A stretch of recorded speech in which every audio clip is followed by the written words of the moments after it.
Go and get your husband, Jesus told her. I don't have a husband, the woman replied. Jesus said, you're right, you don't have a husband, for you have had 5 husbands, and you aren't even married to the man you're living with now. You certainly spoke the truth. Sir, the woman said, you must be a prophet.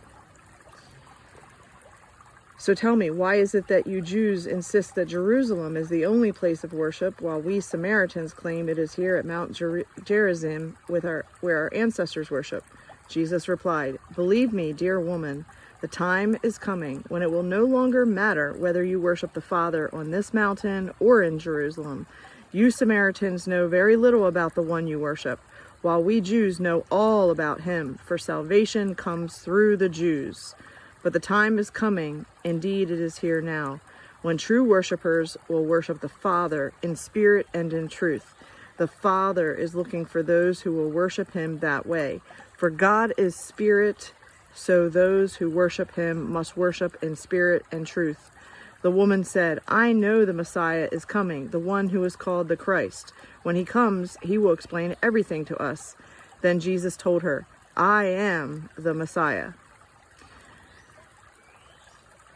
Just as his disciples came back, they were shocked to find him talking to a woman, but none of them had the nerve to ask, what do you want with her, or why are you talking to her? The woman left her water jar beside the well and ran back to the village, telling everyone, come and see a man who told me everything I ever did. Could he possibly be the Messiah? So the people came streaming from the village to see him. Meanwhile, the disciples were urging Jesus, Rabbi, eat something. But Jesus replied, I have a kind of food you know nothing about. Did someone bring him food while we were gone? The disciples asked each other.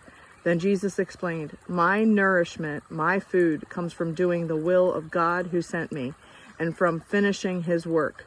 You know the saying, 4 months between planting and harvest, but I say, wake up and look around.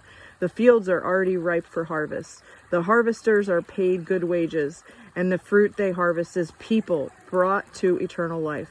What joy awaits both the planter and the harvester alike. You know the saying, one plants and another harvests. And it's true. I sent you to harvest where you didn't plant. Others had already done the work, and now you will get to gather the harvest.